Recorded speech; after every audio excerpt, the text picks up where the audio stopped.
폴란드 국군의 날을 놓고 독일과 미국 방송에서 각각 다른 태도를 보여주며 논란이 되고 있습니다.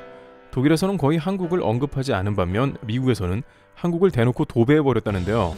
그 이유가 분명히 존재한다고 하는데 폴란드 국군의 날 방송에 왜 온도차가 났는지 살펴보겠습니다. 실제 방송을 보면 더욱더 두드러진다고 하는데 독일과 미국 방송을 비교해보고 독일과 미국의 한국 방산에 대한 시각이 왜 다를 수밖에 없는지 살펴보도록 하겠습니다.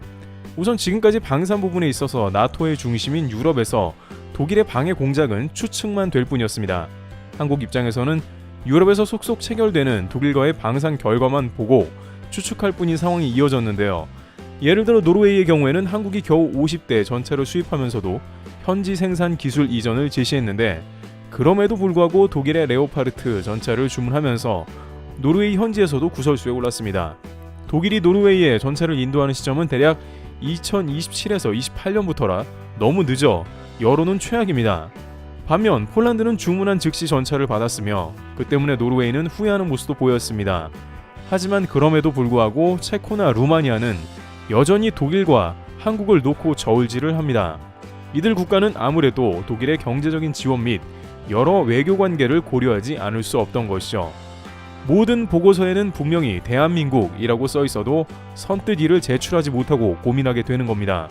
따라서 다방면의 방산 업계에서는 한국이 이 정도만 해도 큰 성공을 거둔 것이라고 하면서 유럽에서는 기존 터세와 유럽 영내 조달 원칙 등으로 한국이 밀려날 수밖에 없다는 의견이 나왔습니다. 하지만 이 와중에 가장 현재 판세를 정밀하게 판단한 것은 다름 아닌 미국이었는데요.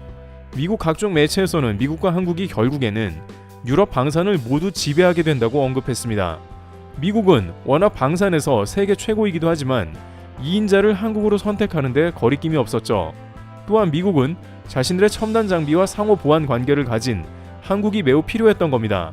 한국 무기를 구매하면 결국 미국의 무기까지 연결될 수 있다는 시너지 효과가 나고 있었고 실제 FA-50은 록히드 마틴사가 더블 마케팅을 하며 미국에 판매하려 할 정도로 큰 관심을 보였습니다. 그러더니 결국 두 국가는 최근 폴란드 국군의 날 방송에서 전혀 다른 모습을 보였습니다. 독일은 폴란드 국군의 날에서 한국 방산 장비에 대해 거의 언급조차 하지 않는 모습이었는데요. 반면 미국은 한국의 장비를 대놓고 계속 보여주며 한국 전차 등 한국 장비를 여과 없이 내보냈습니다. 바로 이것은 독일이 철저하게 한국 방산에 대해 경계하고 질투하고 있는 게 아닌가 합니다. 폴란드가 이번 퍼레이드는 러시아 벨라루스를 상대로 K2, K9, FA-50 등을 선보이며 강함을 드러냈는데 독일은 이러한 장면을 모두 잘라버렸으니 방송 분량도 매우 짧았던 것으로 확인됩니다. 독일과 미국 방송 화면이 명확하게 갈리는데요. 우선 독일 방송에서는 그야말로 별것 없이 군인 퍼레이드와 레오파르트 전차만 보입니다. 폴란드 국군의 날 장면에 한국 방산 장비는 거의 언급하지 않고 독일 전차만 비쳤고 이 장면도 매우 짧은 분량만 편집되었습니다. Tanks bought from the US, K2 tanks and K9 self-propelled howitzers bought from South Korea, also HIMARS rocket launchers and Patriot air defense systems. 또한 방송 내내 K9 전차도 계속 보여주었습니다. 미국 M1A 탱크보다 더 보여줬습니다. 그런데 실제 최근 가장 결정적인 장면이 나왔는데 이는 바로 호주의 장갑차 한국 수주였습니다. 게다가 미국은 독일과 같이 한국을 경쟁 상대로 보지 않고 전혀 다른 면에서 해석을 했습니다. 한국은 미국과 상호 보완적 관계를 가지고 있는데 이것이 유럽 방산을 크게 휘청이게 한다는 겁니다. 실제 최근 독일은 서방 세계의 주요 국가인 호주에서 장갑차에 패배한 걸 믿을 수 없었습니다. 한국이 독일 방산과 붙어서 이겼다는 게 미국의 예언대로 되었고 그 결과가 심상치 않다는 겁니다. 앞으로 유럽과 전 세계에서 펼쳐질 일들이 이제 본격적인 방향으로 나타난다는 건데요. 방산의 패러다임 자체가 바뀌고 한국 방산엔 이제 새로운 국면이 펼쳐진다는 뜻입니다. 우선 근래의 호주 장갑차 사업은 그다지 한국의 상황이 좋지 않은 것으로 전해지고 있었습니다. 특히 레드백 장갑차의 경우에는 호주 사업이 반드시 성공해야 하는 부담감도 있었기 때문입니다. 국내에서는 채택을 할 수가 없고 호주만 가능했으며 이곳으로 수출 활로를 뚫을 수 있었기 때문이죠. 하지만 독일의 복서 장갑차가 나타났으며 판세는 독일 장갑차로 기울기 시작했는데 독일은 이번 수주를 따내기 위해서 회심의 카드를 꺼내면서 유리한 판세를 만들기도 했는데요. 게다가 지난 3월 독일은 호주에서 생산되는 복서 전차를 구매하겠다고 전격 밝히면서 우위를 가져갔습니다. 호주 언론 파이낸셜 타임즈는 규모 2조 5천억 원에 육박하는 수출 계약을 협상한다고 보도했습니다. 호주에서 생산된 장갑차가 독일로 대규모로 수출되는 모양새는 호주가 가장 바라는 형태입니다. 양국 정부는 협상이 매우 순조롭다고 했으며 벌써 물량을 2024년부터 내보낸다고 했죠. 게다가 독일은 호주 국방부가 주문한 장갑차보다 약 210여 대가 많을 수도 있다고 덧붙였습니다. 이는 독일이 러시아 전쟁으로 인해서 국방비를 급격하게 증가시키며 나온 무기 구매 계획이었고, 따라서 호주에서 생산된 독일의 복서를 구매하는 카드를 꺼내든 것입니다. 이는 독일 자국 장갑차를 구매하는 것이지만 호주의 일자리를 창출하고 방산 수출도 겸하는 것이라 독일은 물론 호주에서는 당연히 대대적인 환영을 받았으며 규모가 2조 5천억이라 더 그랬습니다. 호주 퀸즐랜드 레드뱅크의 공장에서 생산되는 독일 방산 라임 메탈에서 공급되는 복서는 호주에서 가장 선호하는 군 납품 방식이며 한국의 한화 역시 이런 방식을 따라간 것입니다. 이는 독일의 소위 역수입 제한으로 방산 거래에서 종종 나타나는 거래이기도 합니다. 특히 독일은 한국 방산을 경계하고 있기 때문에 이렇게 극단적 거래 형태를 제시한 걸로 보입니다.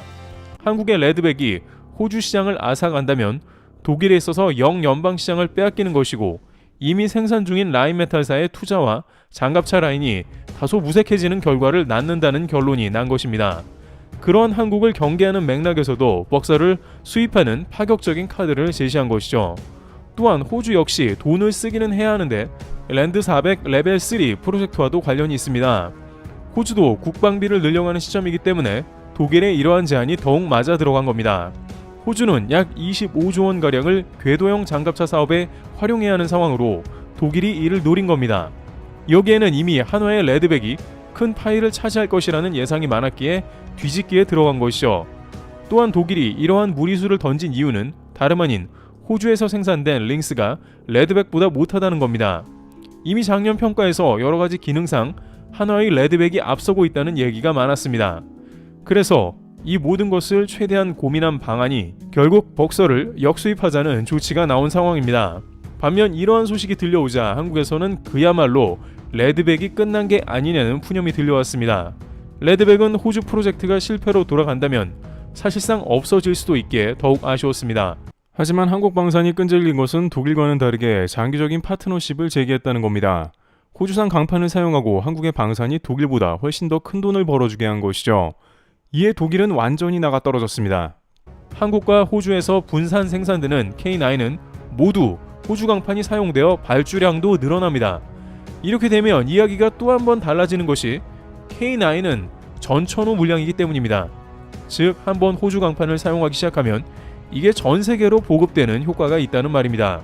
독일의 복서와 같은 일시적, 단기적 수출이 아닌 장기 파트너십으로 전환될 가능성이 매우 커집니다. 물론 일시불 금액으로 따진다면 독일이 크겠지만 이는 수년 내에 금세 역전될 금액이고 장기로 갑니다. 호주가 걱정하는 핵잠 예산도 한화의 강판 수입이 지속되면 할부로 더 큰 이득을 준다는 얘기입니다.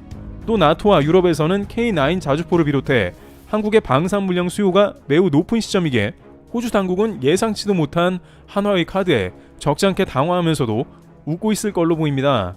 물론 일각에서는 이렇게까지 해서 레드백을 따낼 필요가 있느냐는 말도 나오긴 하며 호주가 다소 뒤통수를 친 것에 대해서 맛이 나쁘다는 의견을 제시하며 경계합니다만, 아무튼 한화 입장에서는 이렇게 해서라도 레드백을 살려보자는 의지인 걸로 보입니다.